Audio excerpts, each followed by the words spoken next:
Snapshot. My name is Jackson Vaughn, here to give you guys a weekly update for everything USQ. Starting with this, just a bit of fun on the Reddit. Vincenzo Chico competed in the Pokemon VGC Regionals in Pittsburgh and actually came top 8. So congrats to Vincenzo Chico on a great performance in the Pokemon VGC. Let's look at the last weekend of games. Rust Belt had the first games in the USQ season. These games unfortunately weren't live streamed, but we were able to see how the games played out on Quad Ball 1, and Case Western, Crucio, looking as good as we thought they would. Every team did put up 100 points on them, but they did win all their games. They went 3-0 on the weekend. Titus Chan looking excellent in every game. And another player, and if anyone knows who this is, please let me know in the comments of this video. Number 24, Andrews here, put up between 5 to 10 goals in every game that they played for Crucio. I'm not familiar with this player, but wanted to give him a shout out because they put up between 20 and 30 goals on the weekend. An insane weekend for them. Michigan State probably looked like the second best team out there, judging by the scores. Beat Purdue, came within 60 of Crucio. Luke Markland, Jackson Massey, you kind of know what you're getting with Michigan State, but they were a very good team this weekend. Also only one of two teams, Bowling Green caught as well. But they did catch the flag as well, showing promise in their flag game.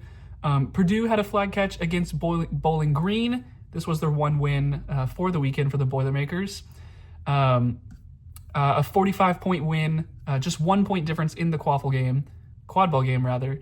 Bowling Green actually putting up more points than I thought they would. Bowling Green, all these teams were at Nationals last year, but it looks like Bowling Green may have gotten a little bit better in the offseason as they're putting up more points and competing well with some of these other Midwest teams. Overall, it seems like the parity in the Midwest is going to be pretty good this year, at least from what we've seen so far. But Case Western looking like the best team so far this weekend. And then we got this. This came out yesterday. This was the fall schedule for MQC, Massachusetts Quad Ball Conference. Reminder that Rutgers is going to be playing in MQC this weekend.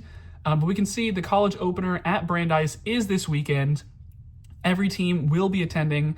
Looks like a total of 10 teams that account on this image, including one, Vassar College. I believe this is the first time that they will be standalone in more than 5 years, I think. But they will be competing, it sounds like this weekend at Brandeis in the unofficial college opener, as well as the first round robins at Harvard. They'll be playing their first games against Middlebury, Vermont, and Emerson.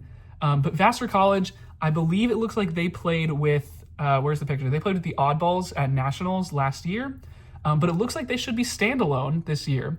So congrats to Vassar for having what looks to be a standalone team, and excited to see another team up in the Northeast competing.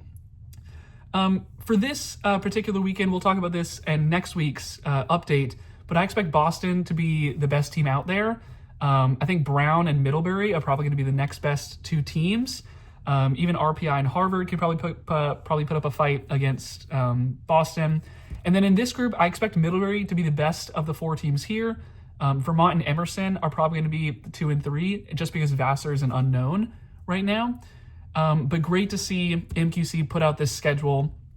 We'll have official predictions for this October 4th weekend next week in the weekly update. And shout out to Vassar College for having a new team up in the Northeast. Then this came out from USQ Quad Ball Fest.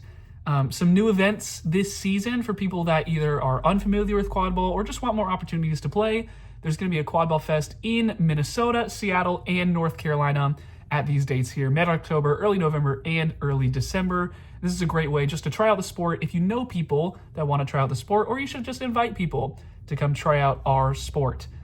Moving on to this came out today. We got the locations for the national qualifiers. It's going to be in Garland for the Southwest. That's Dallas, Howard County, Maryland, Champaign County, Illinois. West qualifier still to be announced.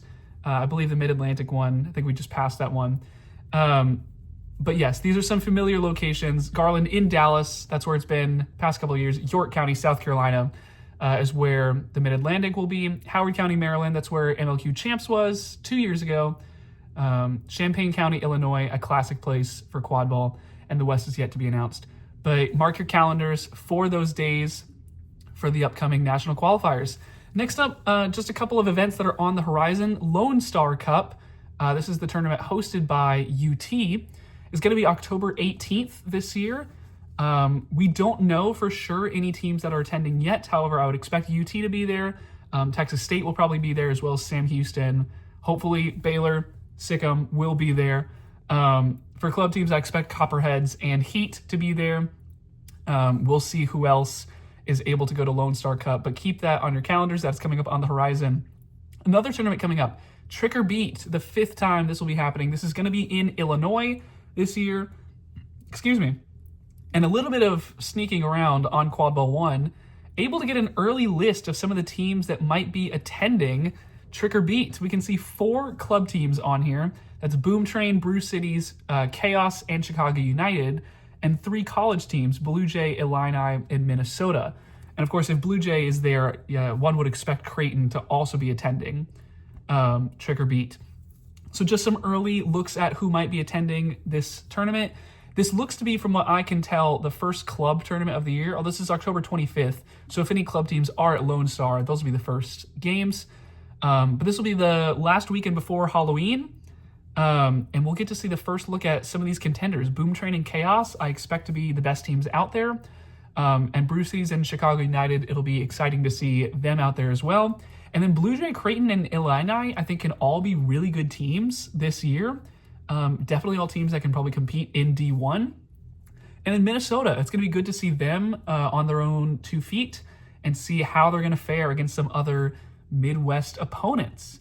One of the last things for this weekly update, we got this from Fast Break News. This is their 1 through 10. Their kind of AP poll style ranking. Just like my rankings, UVA, Texas State, and Creighton are the top 3, all of them getting some amount of first place votes. Then Mizzou, Illini, Boston, UT, Brandeis, Middlebury, and Sam Houston State rounding out the top 10. The notable difference between my rankings from last week and theirs is that I forgot Brandeis on my list. I think Brandeis would probably be in this middle tier alongside of Mizzou, ASU, Boston, UTSA.